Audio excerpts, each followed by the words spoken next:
Hello, everybody. Good afternoon, everybody.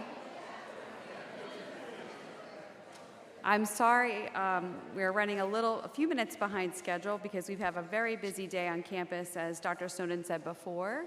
Many key events that are happening. First and foremost, I'd like to welcome all of you today to our annual White Coat Ceremony.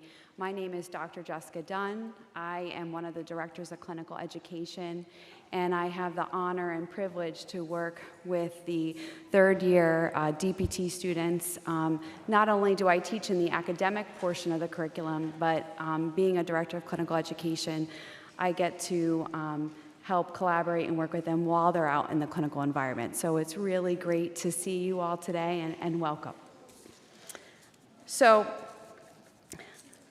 we're missing a few of our guests, and we're hoping that they trickle in as we get started, and that's why we were hoping to hold off. I know traffic was bad today, so hopefully they arrive and we'll keep going with our program. It really is truly an honor today to be here with you all for the White Coat Ceremony. This is a ceremony that marks really a powerful milestone in the journey of our third year DPT students' education. It is both a rite of passage and a celebration. It's a moment that symbolizes the students' transition from completing their academic curriculum to moving into their clinical education component. The white coat is really more than just a garment. It really represents a commitment to professional identity, to ethical care, and to the responsibility that comes with serving others. Today, we honor their dedication, their resilience, their growth the students have shown as they prepare to be future clinicians. Confidence doesn't always show up as boldness or as certainty. Sometimes confidence is quiet. Sometimes confidence is just showing up. Sometimes it's asking hard questions, and sometimes it's trusting that you're capable of figuring things out when you don't know the answers. As you put on your white coats today, I want you to wear them not just with pride, but with purpose. You have, this whole moment didn't happen by accident. You guys worked really hard by showing up to class early, studying, staying extra, spending extra time in lab, by really incorporating our feedback into practice, and by taking your failures and fueling them into your next success. Grit is stubborn determination to keep going and moving forward when the path is steep, and to keep showing up when no one's watching. And it's to keep believing in your why on your hardest days. You've shown grit in ways that you've tackled this program. Our curriculum is not an easy curriculum. You've leaned into your challenges and supported each other and found your voice as future clinicians. And that grit is exactly what's going to carry you through the complexities of real-life patient care, when things don't go according to the textbook, when the answers are not immediate, and when you're asked to lead with both your skill and your heart. This next chapter, your clinical experiences, will test you in ways, and that you'll have moments when you feel overstretched, unsure, and overwhelmed. And that's not failure, that's growth. And each time you rise to the occasion, even when it's messy or it's imperfect, you're becoming the future clinician that your patients need. You may hear that voice of self-doubt creep in, and the whisper of imposter syndrome that says that you're not good enough, or am I ready? Let me be clear, you are good enough and you are ready. Not because you have all the answers, but because you ask the right questions, because you keep showing up day in, and have that willingness to learn. And it's because you care very deeply. Confidence is built through action, grit is built through perseverance, and resilience is built every moment you choose to keep going. I've watched this class and I've watched your class, and you guys show these qualities time and time again. So as you step into clinic, remember, your white coat is not the finish line, it's a doorway. Walk through that doorway with your head held high, your heart open, and the confidence that you have what it takes, because you do. Congratulations, you're ready.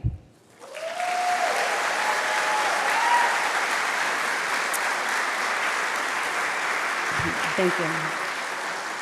I'd like to invite Monsignor Liddy for our invocation to the stage.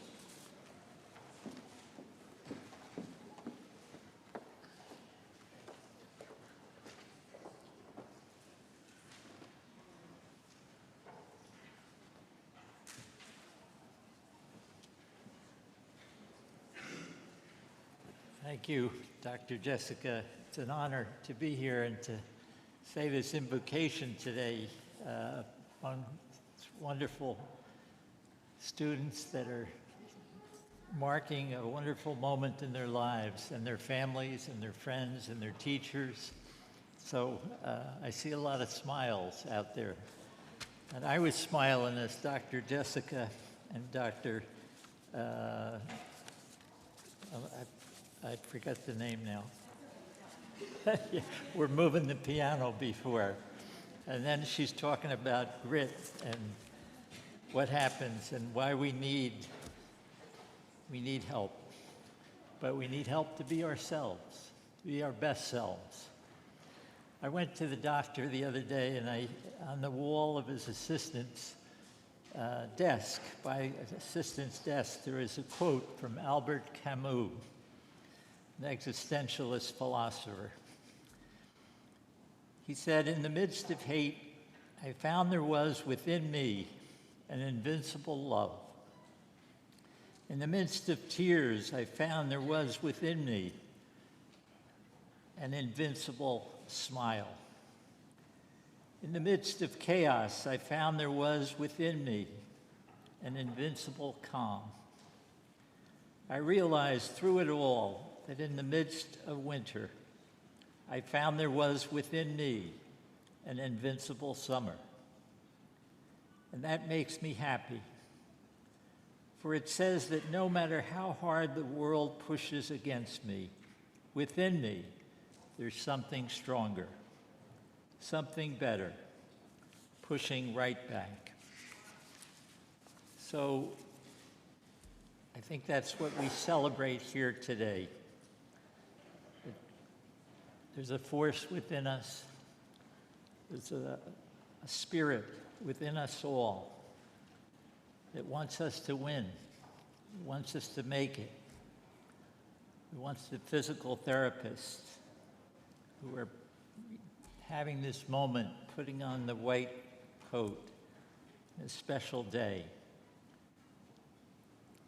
that the Lord of the universe is with them and cares for them and loves them and will be with them all the way. That is why we pray. So Lord, take care of all these people today, these special people whom we honor this day. Bless their families and their friends. Bless their teachers. Give them hope and confidence. Let them realize that you are with them every step of the way. Bless them. A woman said to me the other day, physical therapists do so much good in this world. And for that, we're very grateful. And we pray for these young people today. Bless them and be with them. And in this university, in a special way, we ask for St. Elizabeth Ann Seton to be with them. We make our prayer through Christ our Lord. Amen.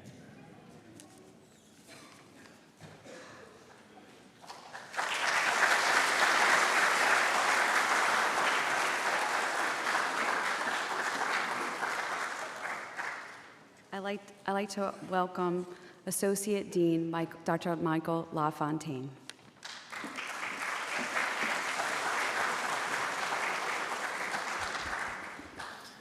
Good evening, family, friends, faculty, and students alike. Interim Dean Dailu could not make it, and so you guys get me. And so one of the things that I was thinking about in anticipation of coming and speaking to all of you tonight is the symbology of the white coat. Many, many moons ago when I started working as a clinician in hospitals, saw all these individuals with white coats that weren't as long as other people. And I said, well, why are these people's white coats shorter than the other ones? It's not a height function, it's just some people have shorter coats than others. One of my colleagues said, those are students. And I said, well, why are the students' coats shorter? And my colleague says to me, it's because they still have room to grow. They still have to develop, they have to evolve so that they can fill the role of that longer coat. And so while you've just wrapped up 2 extremely intensive years of studies, countless hours, trips to and from Nutley, trips to and from different clinical sites, the joy of your education is going to now begin. When you go out every day, 9 to 5, 8 to 4, 7 to 3, whatever that normal routine is going to become, you are going to a place with clinicians, with professionals, with real people who have real challenges. And although you may metaphorically be wearing that shorter coat, you are still working with real people, real experiences, and ultimately real problems that will impact their day. So the care that you provide, the knowledge that you've gained, the experiences that you've had are going to help you make positive impacts on those individuals. And so as you are out there, this is a reminder, be a sponge. Continue to learn with all the intensity and care and attentiveness that you've given in your previous 2 years, because ultimately it's like you've been practicing, it's been preseason, and now you're going out for games, and this is where the fun is going to happen. And so while I see you tonight and I extend you the greatest of congratulations in reaching this point in your career, I look most forward to, in about a year's time, standing up over in Ritchie Regan Fieldhouse and calling your names as we're honoring you and celebrating you in your graduation and becoming doctors of physical therapy. So for the rest of the night, just continue to enjoy yourself, embrace this experience, drink it in, celebrate with your friends and your families and your peers, and then just go out and have fun and make a difference for each person that you see. Thank you.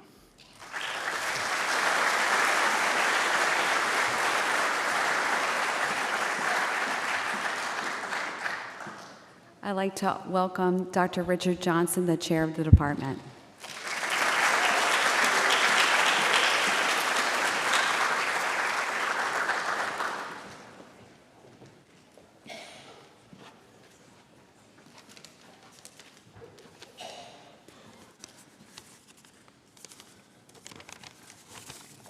I wanted to thank Dr. Dunn and Dr. Snowden for giving me 30 minutes to talk up here today.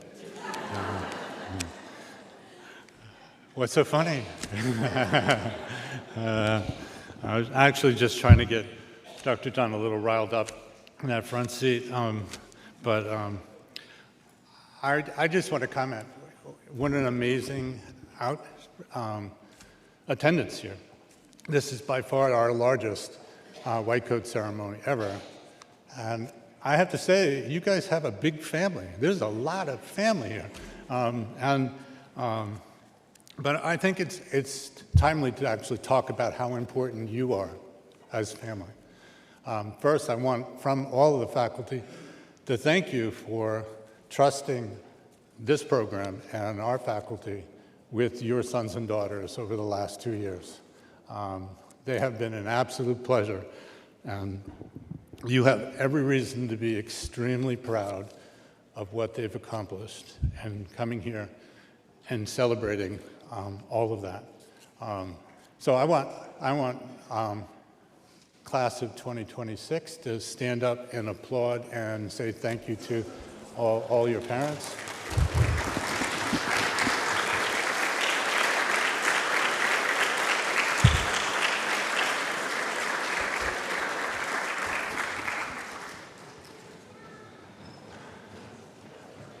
I just want to take this microphone and walk around, so it looks like I'm pinned here. But I would like to extend my welcome to all of the family and all the core faculty here, our community partners. We have some honored guests who are community partners. I look forward to seeing them in a few minutes. All our lab instructors. Lab instructors are extremely important component of our program and are there to assist us and the students. And there's some incredibly strong relationships that have been developed over the last 2 years with our lab instructors. Our administrative staff, Alethea, Joseph in the back, thank you for everything you do.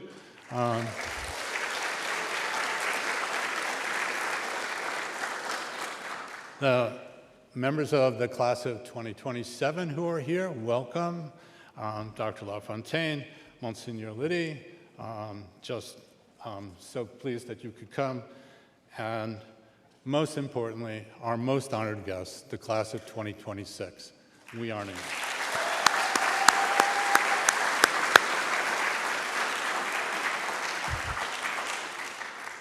So let's go back in history. Not 30 minutes worth, but we're going to go back in history. Before you were born, in 1993, there was a world-renowned pediatric neurologist at Columbia named Dr. Gold. And Dr. Gold watched graduation and took issue with the fact that medical students were doing the Hippocratic Oath at graduation. And he felt that it should be done more in transition. It should be done after they've done their didactic work, prior to doing experiential learning in the clinic.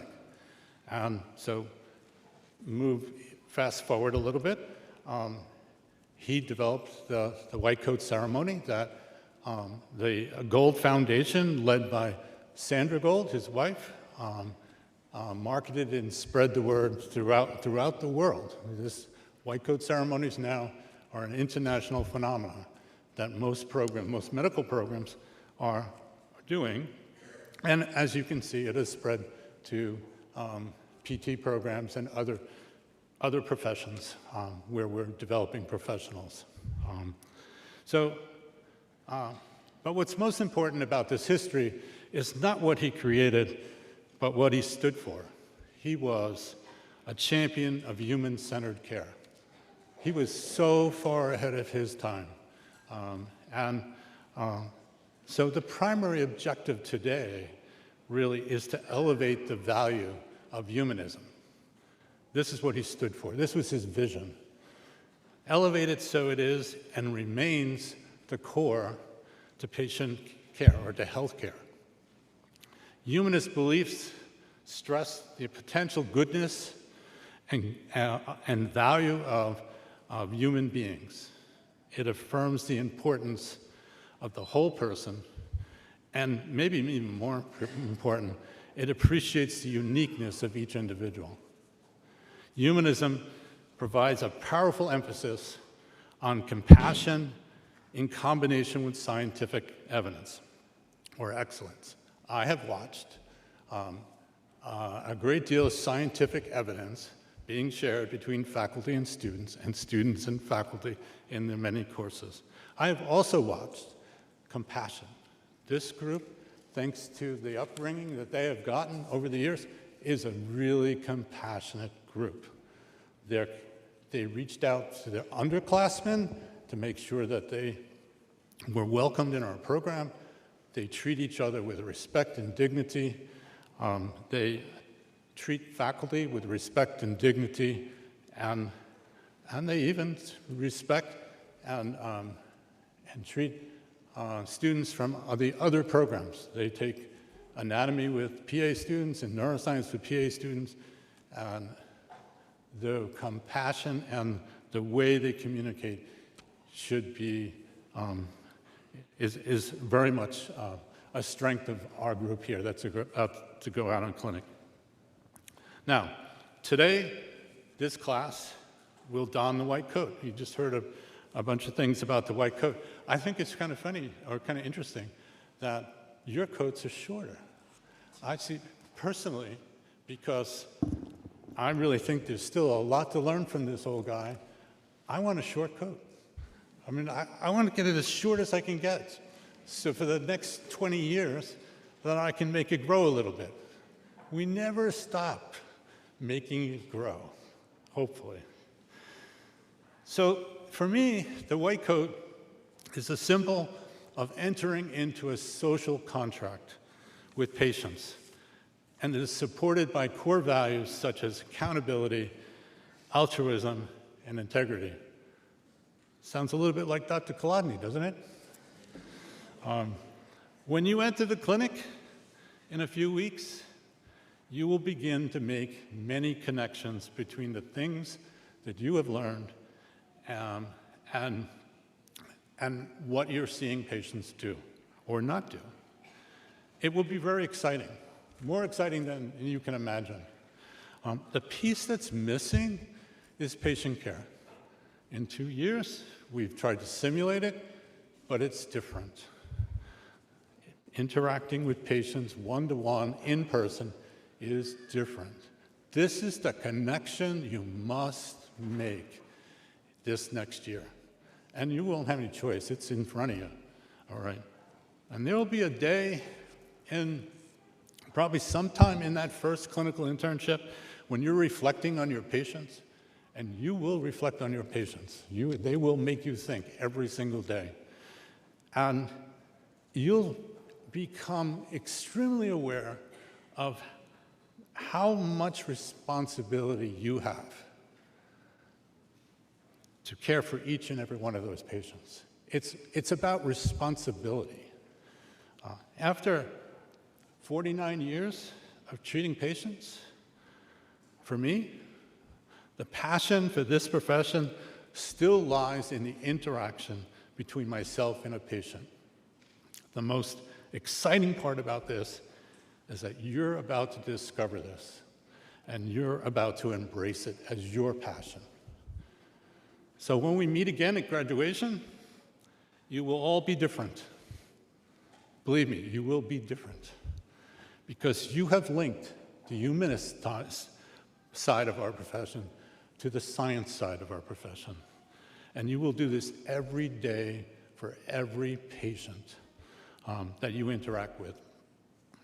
And this will result in a growing passion that will glow for a lifetime. The interactions between you and the patients will give you perspective on life. And that perspective on life will change everything for you. It is no joke. It is so important. So today, the core values of accountability, altruism, integrity will be affirmed by you reciting an oath in the presence of family, faculty, peers, to acknowledge your central obligation, and that is caring for your patient. Standing up here, I want to just stand up here and put my arms around all of you. I am so proud of what you have accomplished. You are so ready, all right? And this is going to be the most exciting year of your life, believe me. Congratulations, and thank you.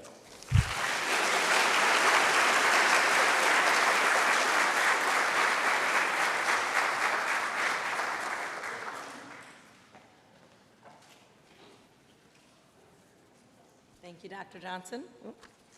Hi, everyone. I'm Lauren Snowden. I'm the other Director of Clinical Education here at Seton Hall University. I want to welcome all of you. You're starting to hear a trend, this is my favorite night of the year because we get to intimately meet you. As people were coming in, I said, you belong to this one belongs to you. You can see the relationships in here, which is great.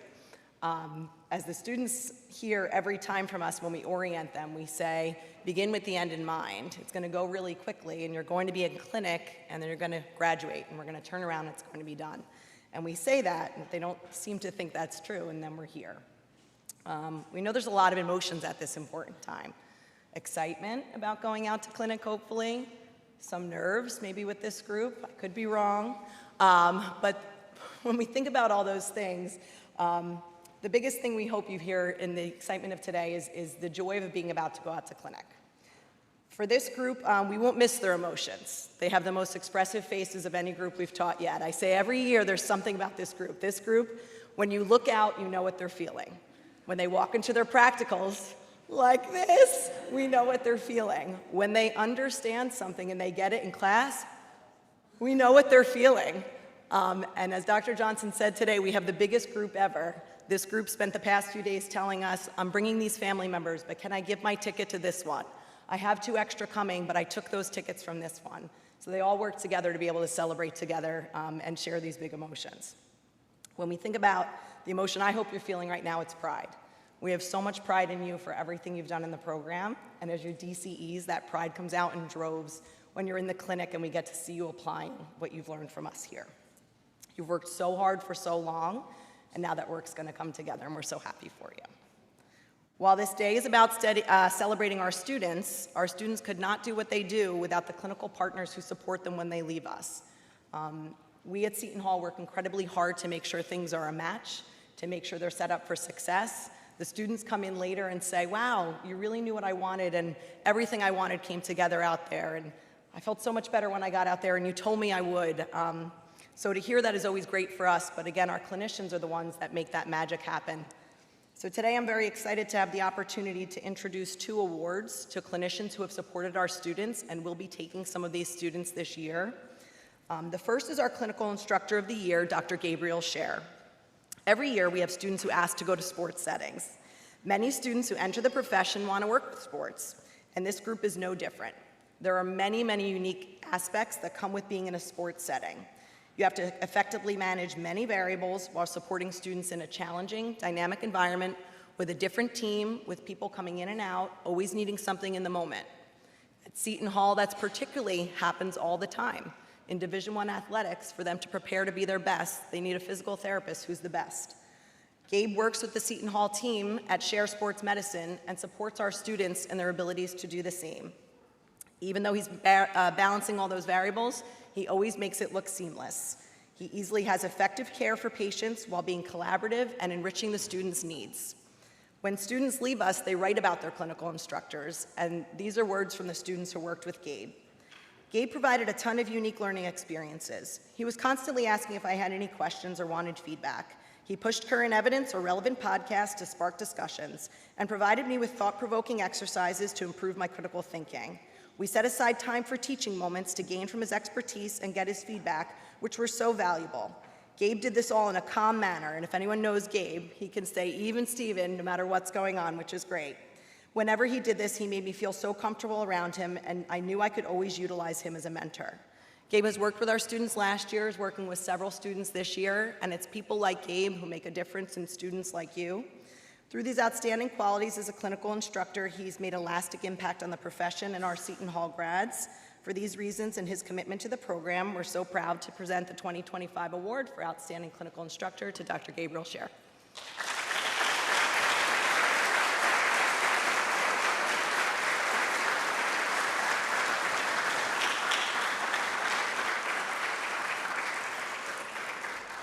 And Gabe was quietly sitting in the back with his family who's here. And I said I was balancing all of it with his whole family too.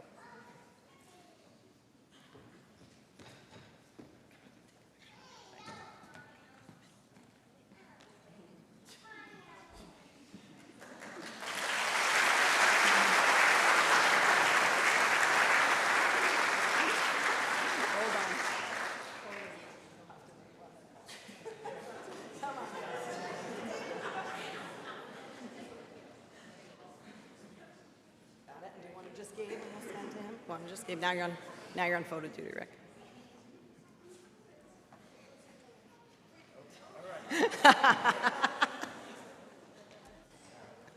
Congratulations, Gabe. Mm-hmm. Our second award is for Clinical Site of the Year, and that award is going to Cooperman-Barnabas Medical Center. This site distinguishes itself through a thoughtful, student-centered, and collaborative approach to clinical education. While many clinical sites are very hesitant to take acute care experiences because they feel challenging, the staff at Cooperman-Barnabas welcomes them because they know it's essential to take students early and often so that they learn to love the setting they're in. Every year we have students who are fearful of entering the unknown, and when they see acute care on their clinic site list, they go into a little bit of panic. And every year when people leave Cooperman-Barnabas, they come out and they say, I'm going to work in acute care, and I specifically want to work there. We call them the acute care converts. So they start out saying, I love something, and they come out loving acute care. This past year, our students specifically commented on how their clinical instructors established clear expectations, developed individualized learning opportunities, and provided objective feedback to support their learning. They also recognized the value of the tremendous support provided by the site coordinator at this clinic, Dr. Sarah Caldwell. Sarah always goes above and beyond to assist students in every facet of her role. She maintains ongoing communication with students, us as the university, and the CIs, provides mentorship, and demonstrates a genuine interest in the success of all her learners. In every interaction, Cooperman-Barnabas demonstrates a level of professionalism, compassion, and educational commitment that make them a model clinical site. And for these reasons, they're being recognized as the 2025 Outstanding Clinical Site Award. Cooperman-Barnabas Medical Center.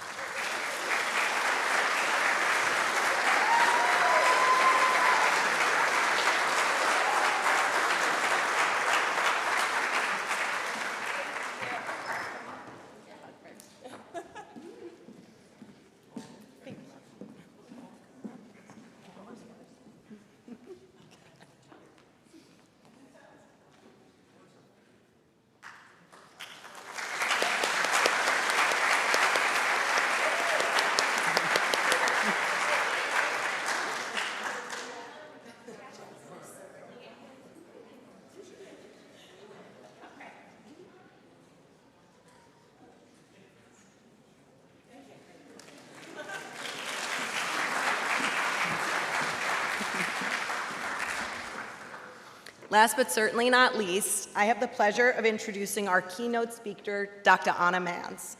Each year, the faculty select a committee alumnus to provide the keynote speech for this ceremony, and Anna was unanimously selected this year and was an easy choice.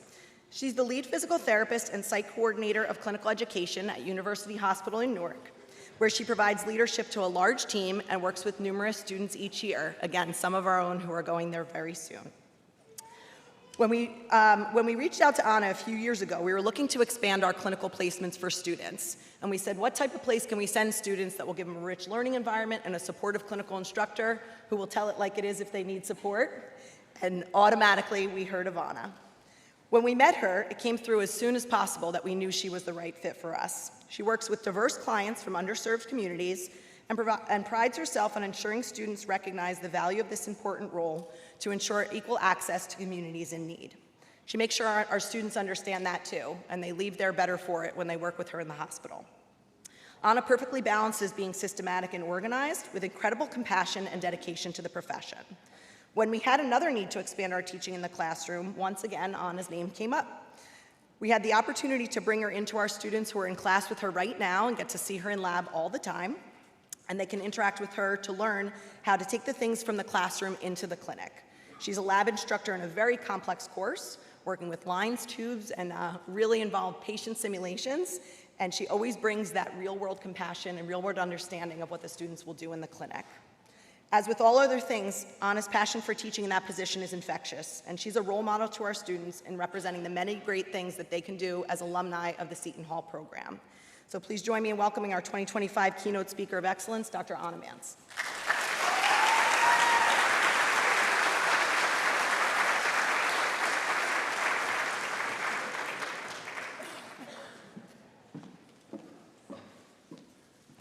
Thank you, Dr. Snowden, for that lovely, I'm loud, so I apologize, for that lovely introduction. Thank you, faculty, family members, staff, graduates. It's an honor to be a part of this ceremony, the Great White Coat Ceremony at my alma mater, Seton Hall University.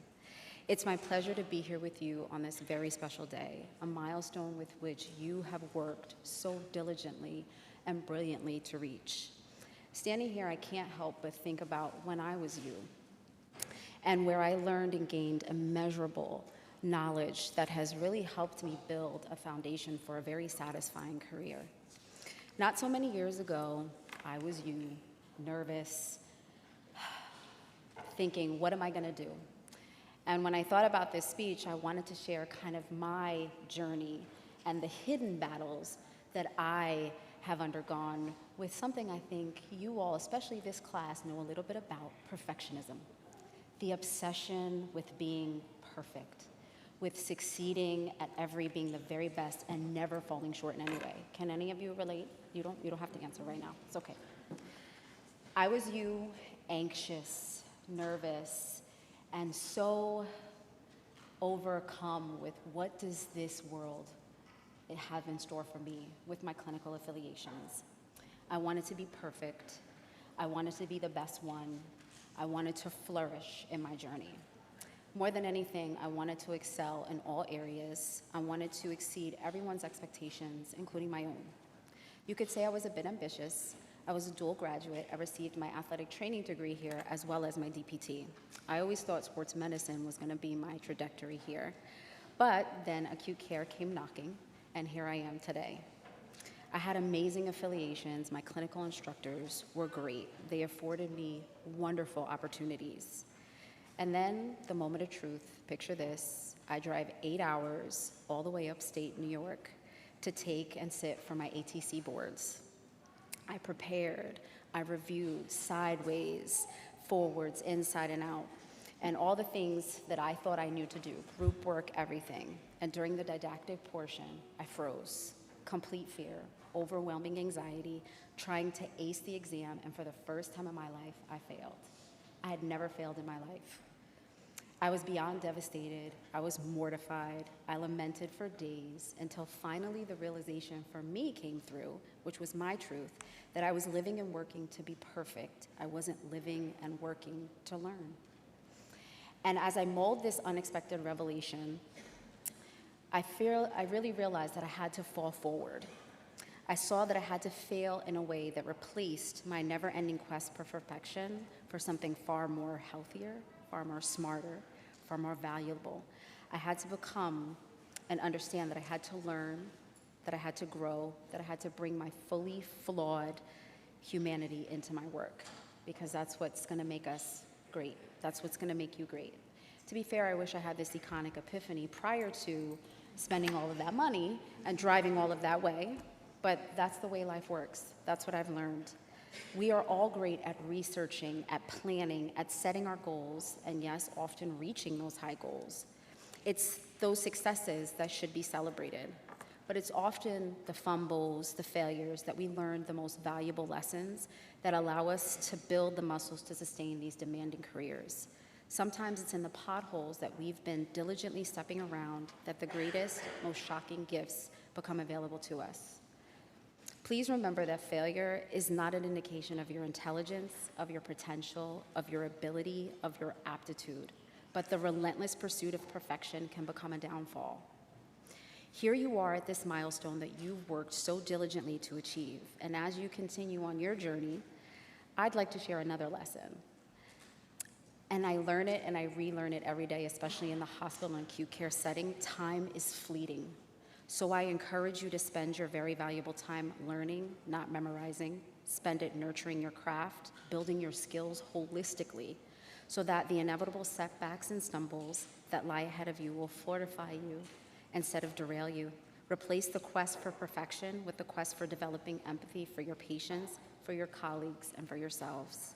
Remember that the only thing that ever separates us between our patients is time. I'd like you to close your eyes, take a deep breath, and remember all the feelings that you have today. And I'd like you to rightfully bask in the pride of your efforts and celebrate your achievements. I'd like you to allow yourself the freedom to fail and to succeed. I'd like you to recognize that success isn't just aiming upward, it's multidimensional. And multidimensional can encompass every aspect of your career. Your soul will thank you, and so will your colleagues, I promise you.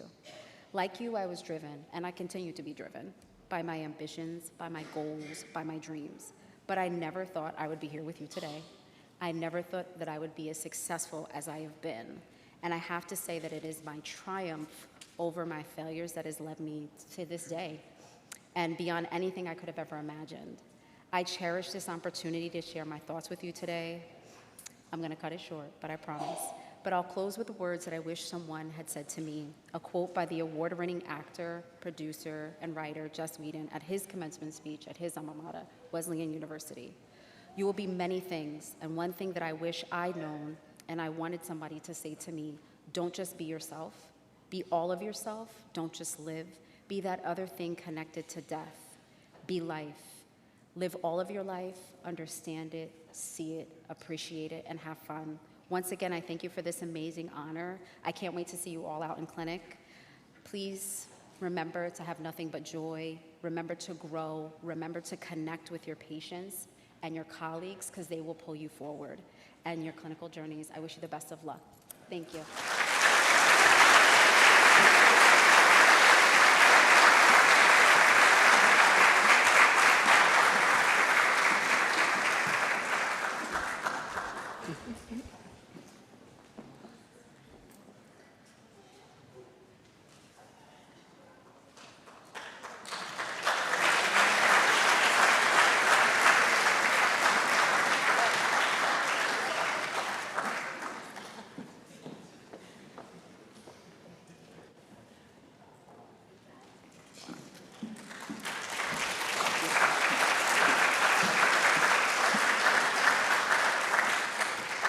Now the real moment we've all been waiting for, because in a few years, one of you could be the one up here doing that, and this is the first step towards that.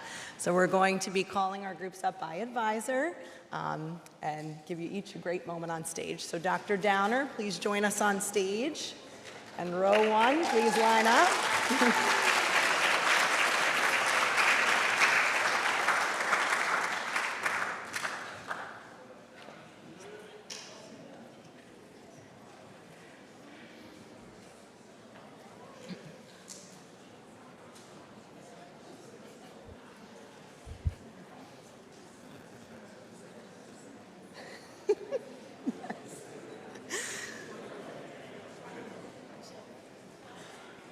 And as we talk about this perfectionist group, before we get in, they're like, is the code on the right or the left arm? Where's my spot? Where are we standing? Where's the picture? That's why we love you guys. All right, so first we're going to welcome Dr. Marcia Downer's advisees. And first up is Dominique Adornetto.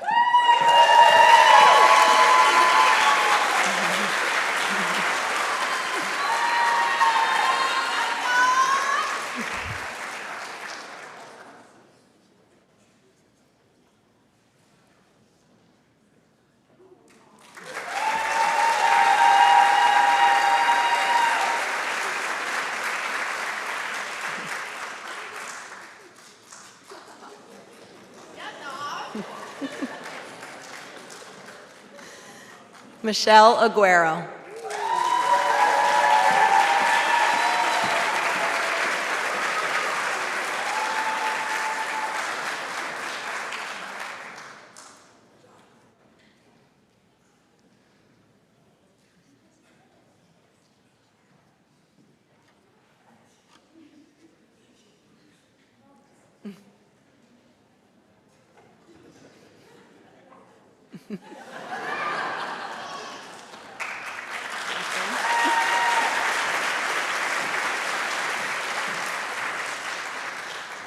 Riley Balzer.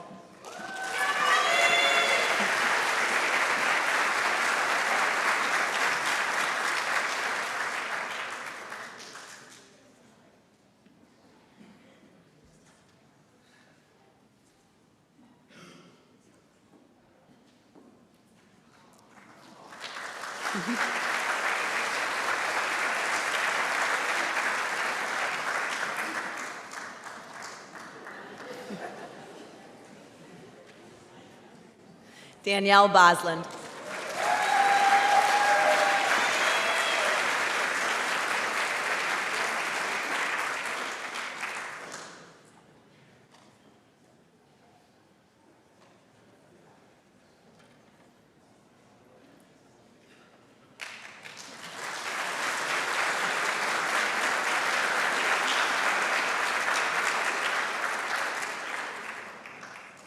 Jessica Sauer.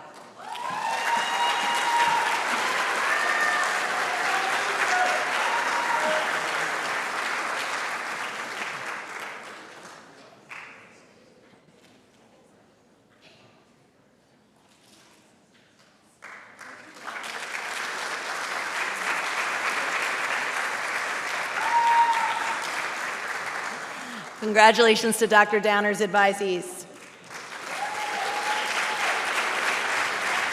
Dr. Duff.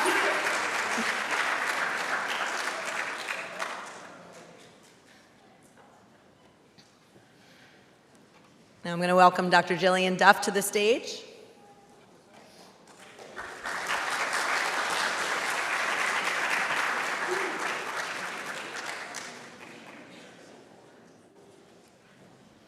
Christopher Carrigan.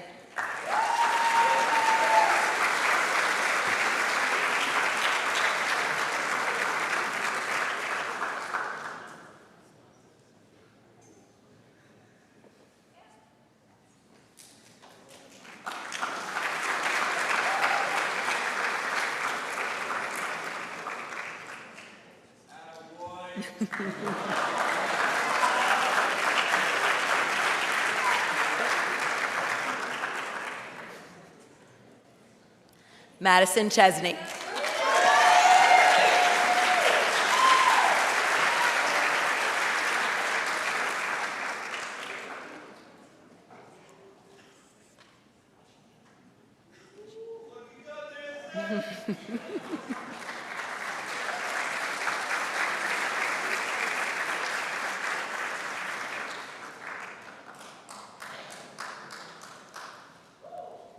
Eugene Chu.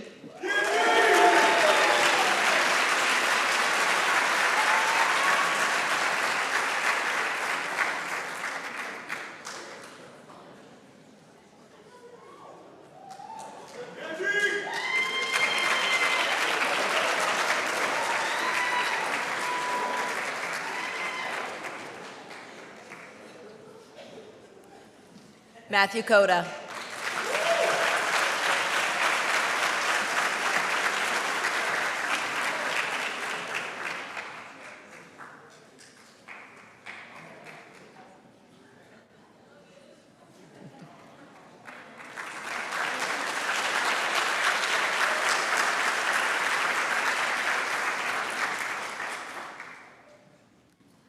Olivia Reinsel.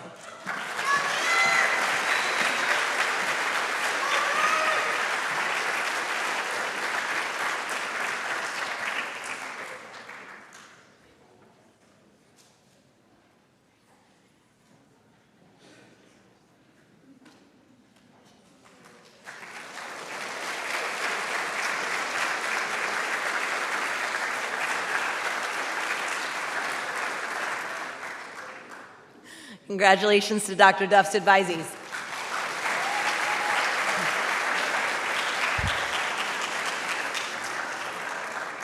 And now I'd like to call Dr. Lorene Cobb to the stage, and then you guys can sit.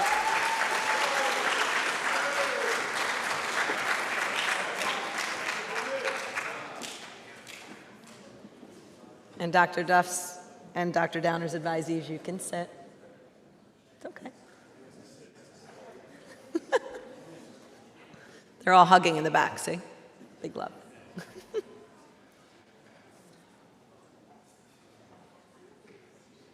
I'm going to have you guys sit so you don't have to stand the whole time. Olivia, go ahead. This reverse order thing has thrown us a little bit.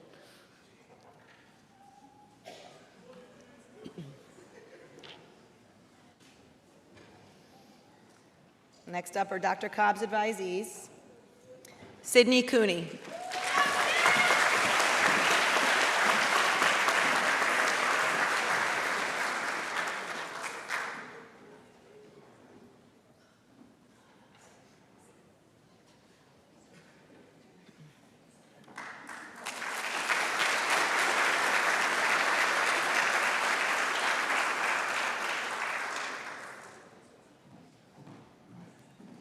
Vincent Catronio.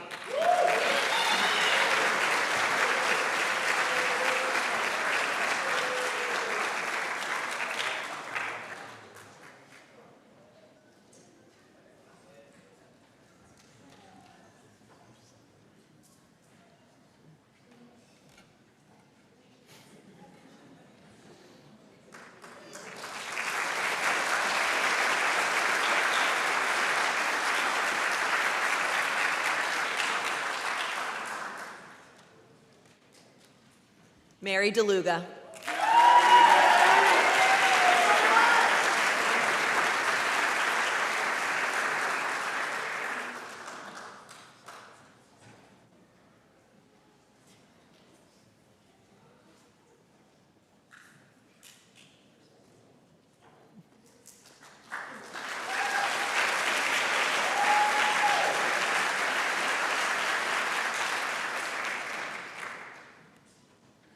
Ziad Al-Masri.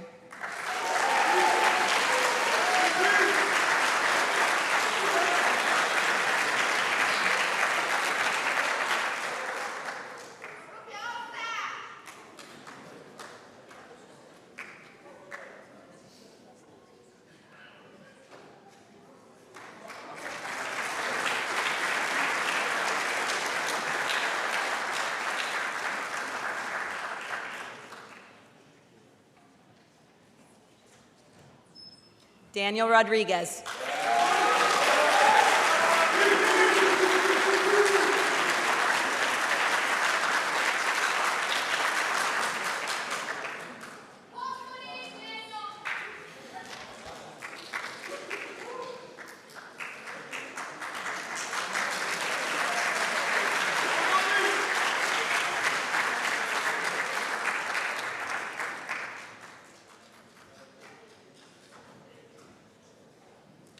Kevin Degnan.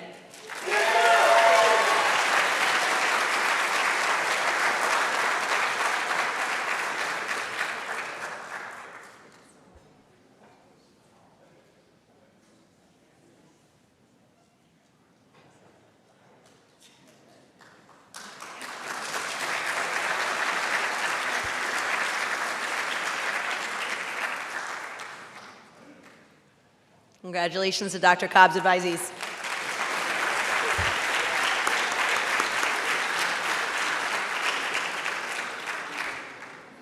Dr. Johnson advisees to the side, please.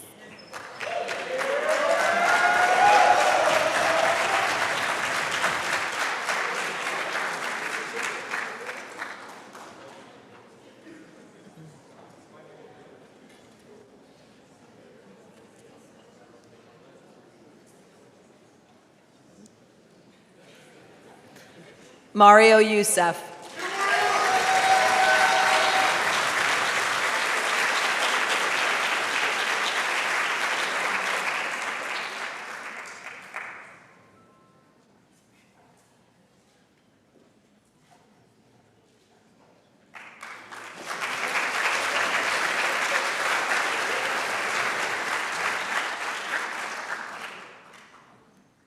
Meyer Zakari.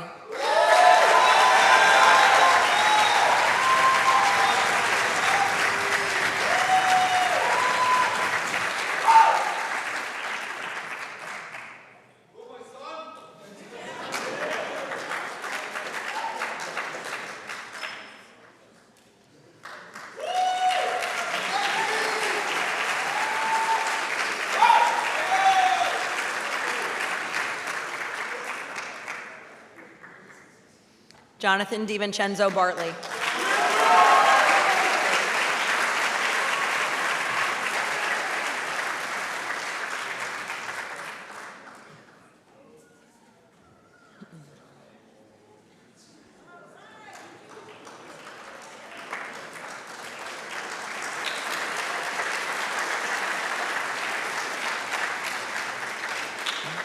Congratulations, Dr. Johnson advisees.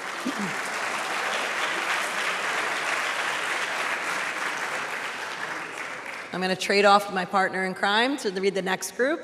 This group can sit, and the next up will be Dr. Kolodny's advisees.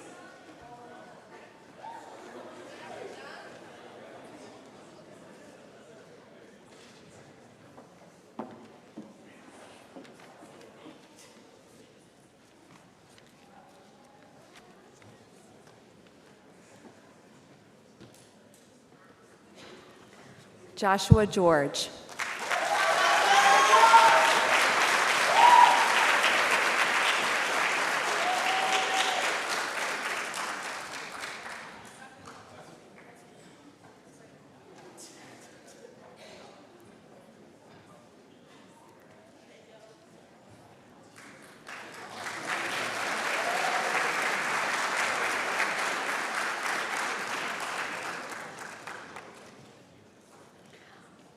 Michael Muled Gurgis.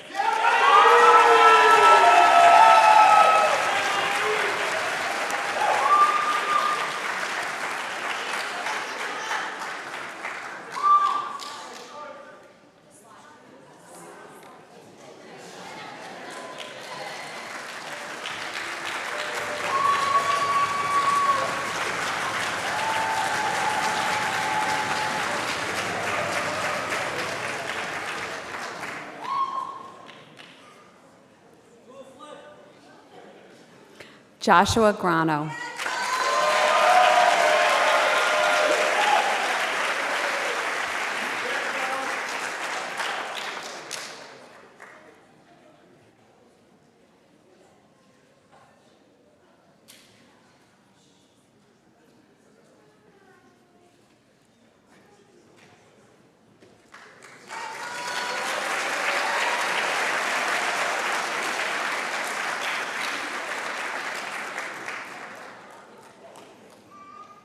Jason Hanna.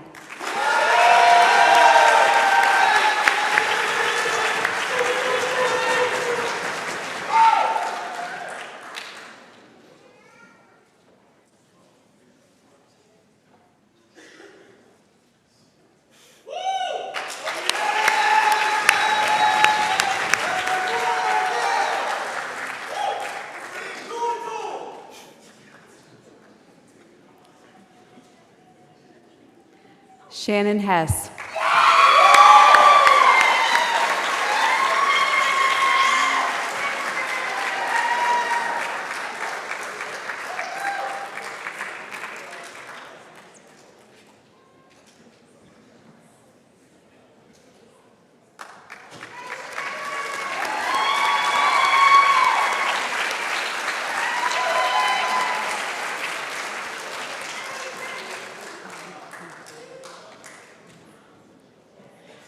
I'd like to now welcome Dr. Richard Hubler's advisees to the stage.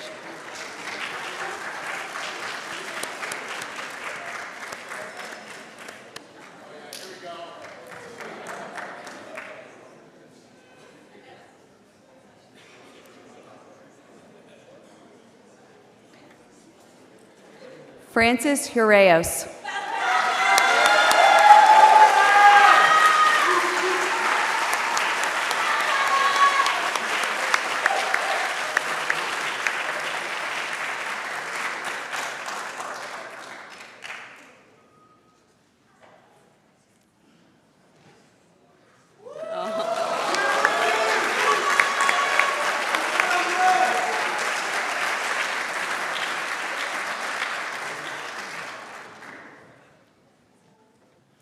Owen Kretschmer.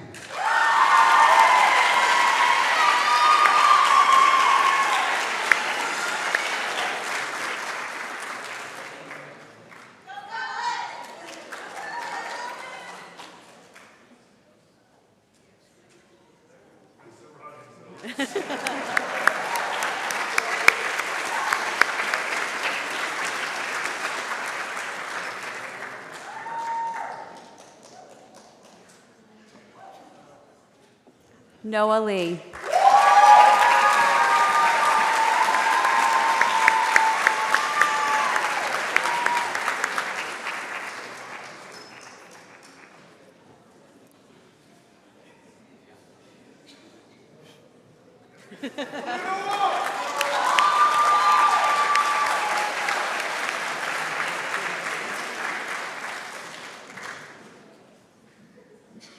Megan Like.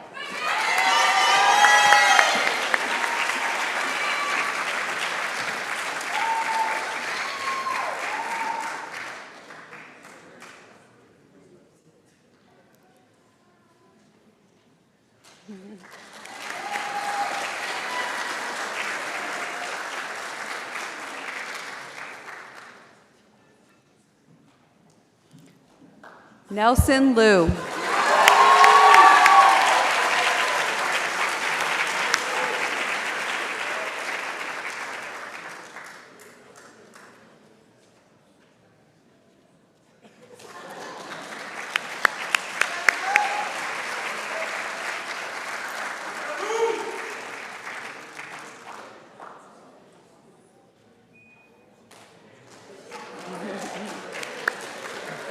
Thank you, Dr. Hubler. Now I'd like to welcome Dr. Ray Lynn's advisees to the stage.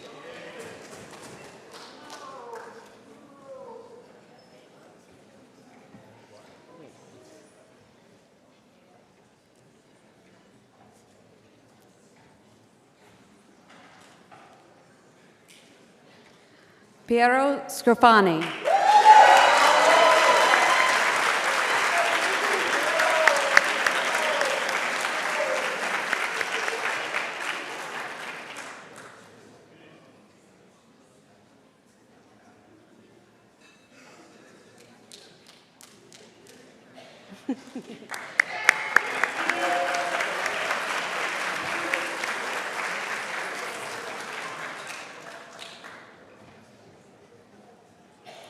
Zachary Shaughnessy.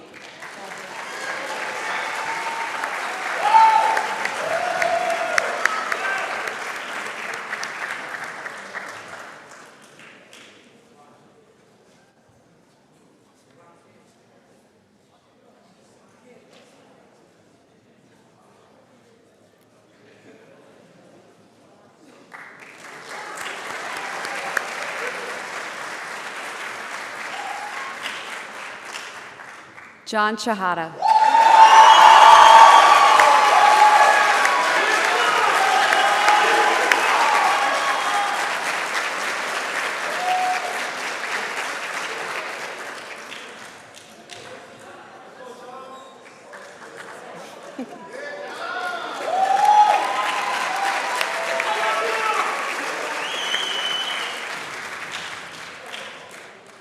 I hope to see all this enthusiasm in CDM 7 the next Rayma Solomon.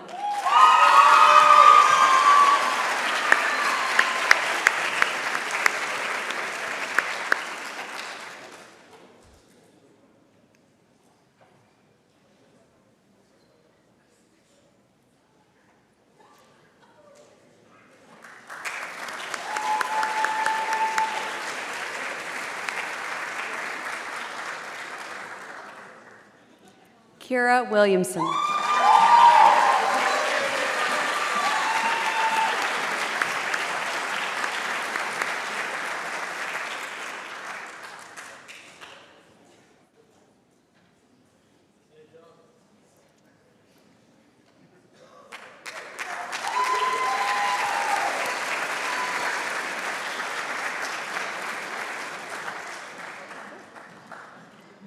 Now I'd like to welcome Dr. Angelis Advisey to the stage, but they will be presented by they'll receive their white coat by Dr. Anna Folkelmer. Yeah.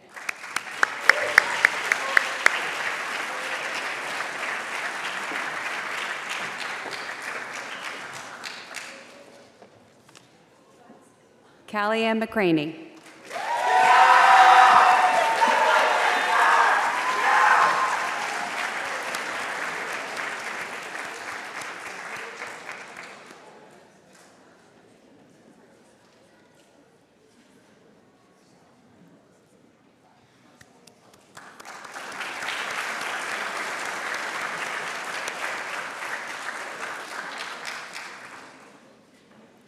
John Mintel.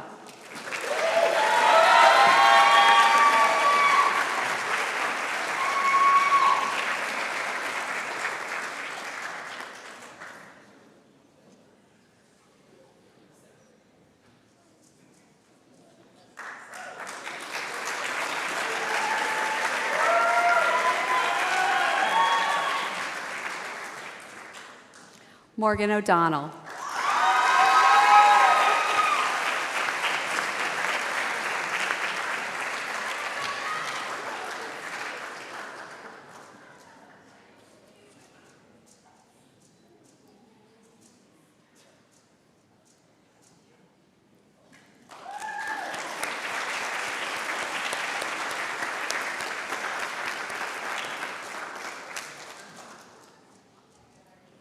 Gianna Penna.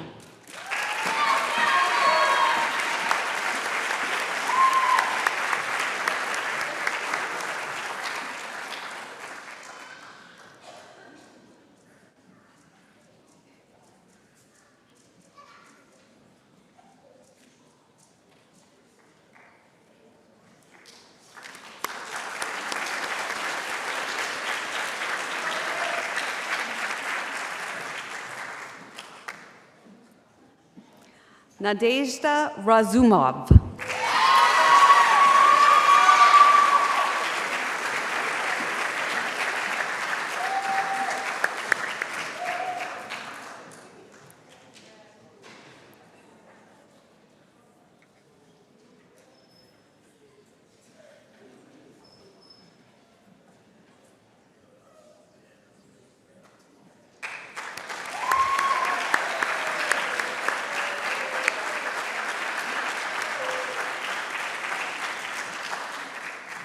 Cade Ritter.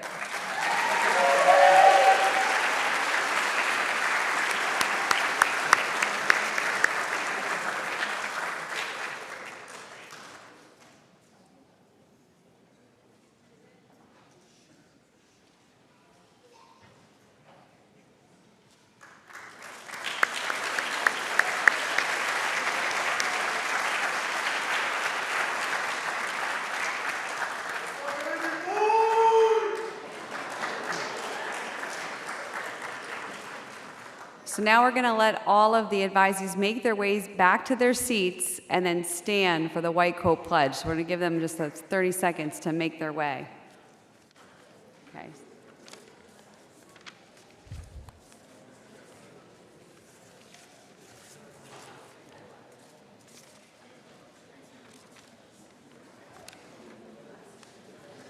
So we're going to wait for Cade. All right, make your way back to your seats, guys, and stand up. You got to stand up. Now we say the pledge. That's the whole point of the white coat. Okay.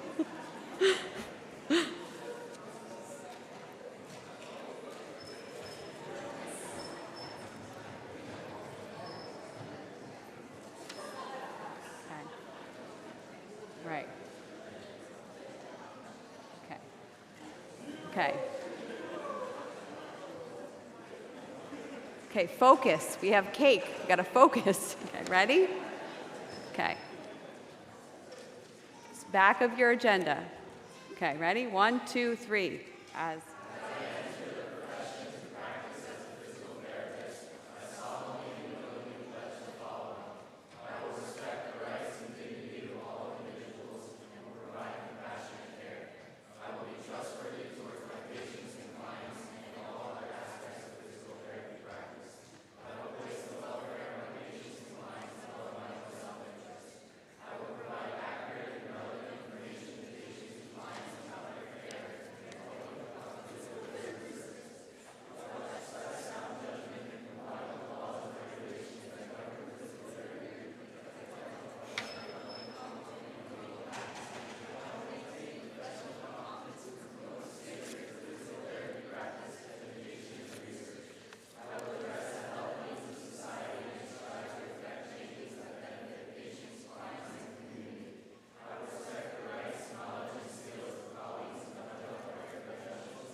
Congratulations, the class of 26. We would like you to come to the stage to take a picture. So can you guys all come up to the stage and take a picture? And then that will conclude our ceremony. We'll have cake and coffee and cookies outside. But let's all come up and take a picture. Congratulations.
Don't leave yet. Your faculty want a picture with you. Stay up here. Faculty, please join us. Faculty, come on up. Taking a picture with faculty. Please don't go yet. All faculty, please join us.